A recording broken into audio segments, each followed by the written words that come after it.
நீங்க ஒரு பிளேஸ்க்கு புதுசா போனாலோ இல்ல புதுசா வேற யாராச்சும் பேசினாலோ நீங்க அட்ராக்டிவா தெரியணுமா அப்படின்னா நீங்க பாடி லாங்குவேஜ்ங்கிற ஒரு விஷயம் வந்து கண்டிப்பா தெரிஞ்சே ஆகணும். பாடி லாங்குவேஜ்னா என்ன, வேற ஒண்ணுமே கிடையாது.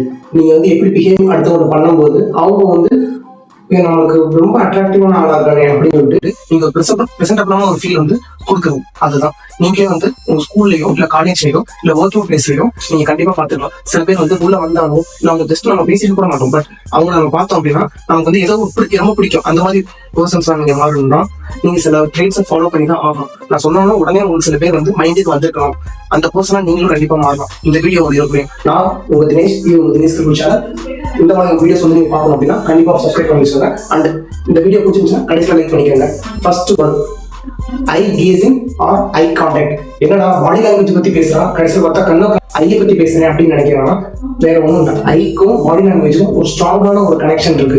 ஏன் அப்படி சொல்றேன் அப்படின்னா நீங்க ஃபர்ஸ்ட் வந்து ஒரு பர்சன்ஸ் நீங்க கான்ஃபிடென்டா இருக்கீங்க அப்படின்னு சொல்லிட்டு ஃபீல் பண்ண வைக்கணும் அப்படின்னா உங்களோட ஐ கான்டாக்ட் வந்து ஸ்ட்ராங்கா இருக்கும். அதுக்காக நீங்க பாக்குற ஆள் ஃபுல்லாமே ஜஸ்ட் குறுக்குன்னு பார்க்கணும் அப்படிங்கிற மாதிரி எந்த அவசியமும் கிடையாது. Just look at 5 seconds.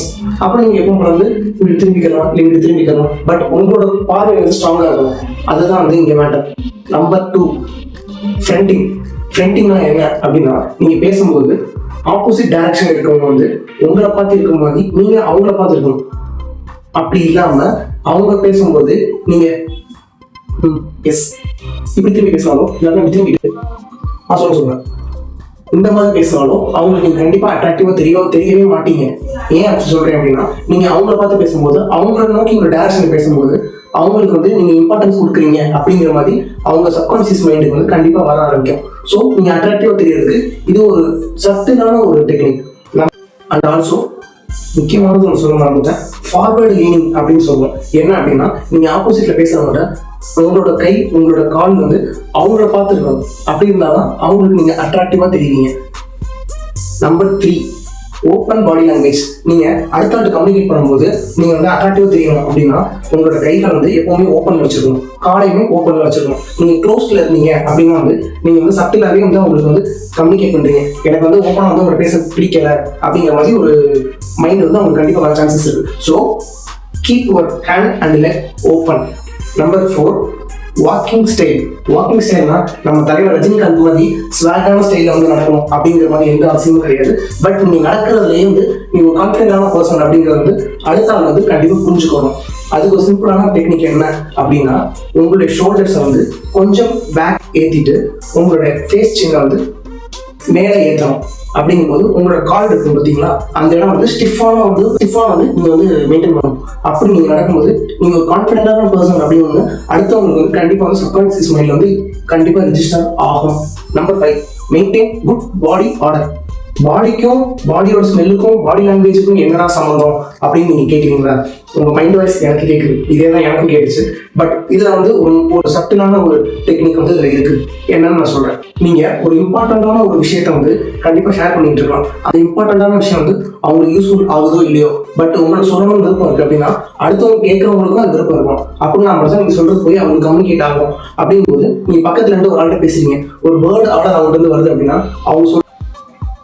அவங்க என்ன இம்பார்ட்டன்டான மேட்டர் சொன்னாலும் உங்களுக்கு வந்து மைண்ட்ல கொஞ்சம் கூட உரைக்காது. ஏன்னா நம்ம ஃபுல் ஃபோக்கஸ் பண்ணாமே உடனே எப்படா இந்த இடத்த விட்டு காலியாகும் அப்படிங்கிற மாதிரி தான் கண்டிப்பா தோணும். அதனால எப்பவுமே ஒரு குட் பாடி ஆர்டரை வந்து மெயின்டைன் பண்ணுங்க.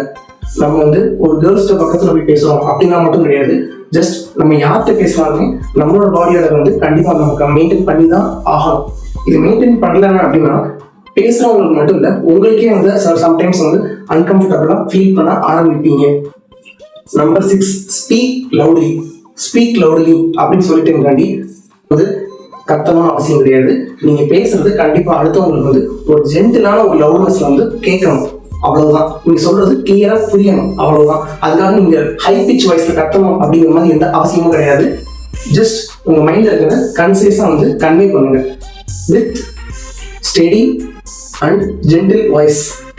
Number 7, gentle touch. நம்ம ஃபைனல் போர்ஷன் ஆஃப் த வீடியோக்கு வந்துட்டோம். ஜென்டில் டச் அப்படின்னா நீங்க சில பேர் வந்து டச் பண்ற மாதிரி சில சர்க்கம்ஸ்டான்சஸ் வந்து வர சான்சஸ் இருக்கு. அந்த மாதிரி டைம்ல ஜென்டில் வந்து அவங்க டச் பண்ணுங்க. ஹார்ஷா வந்து போட்டு அவங்கள மேல அமுக்கிறது, கையை பிடிச்சி நெருக்கிறது இப்படிலாம் பண்ணீங்கன்னா அந்த டைம் கண்டிப்பாக வந்து உங்களோட பேசலாம் அவங்க விரும்பவே மாட்டாங்க. அதுதான் ஹேண்ட் ஷேக் வந்து ஸ்டிஃபாக தான் கொடுக்கணும் அப்படிங்கிறது வந்து வேற டாபிக். பட் நீங்கள் டச் பண்ணும்போது வந்து கண்டிப்பாக ஜென்டிலாக இருக்கும். இந்த வீடியோவோட ரீகேப் பார்த்துக்கணும். First one, eye casing or eye contact. Number 2, fronting. Number 3, open body language. Number 4, walking style. Number 5, maintain body order. Number 6, speak out loudly. Number 7, gentle touch. And இதோட மட்டும் இல்லாமல் ஒரு ப்ரோ டிப் சொல்லிட்டு இந்த வீடியோவை வந்து நம்ம கன்க்ளூட் பண்ணிக்கலாம்.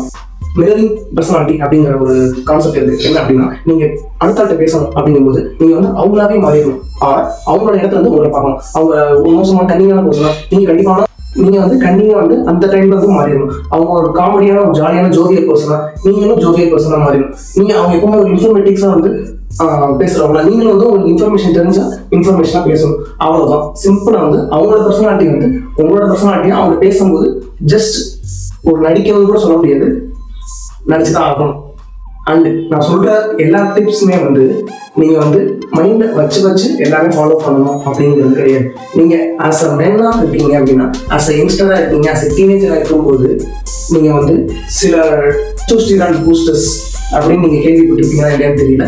பட் உங்களோட டெஸ்டோஸ்டிரான்ஸ் வந்து நீங்க பூஸ்ட் பண்ணீங்க அப்படின்னா இந்த ட்ரைட்ஸ் எல்லாமே ஆட்டோமேட்டிக்காவே வந்து நீங்க ஃபாலோ பண்ணிட்டு இருக்கீங்க. இது தெரிஞ்சாலும் தெரியலனாலும் நீங்க ஃபாலோ பண்ணிட்டு தான் இருக்கீங்க.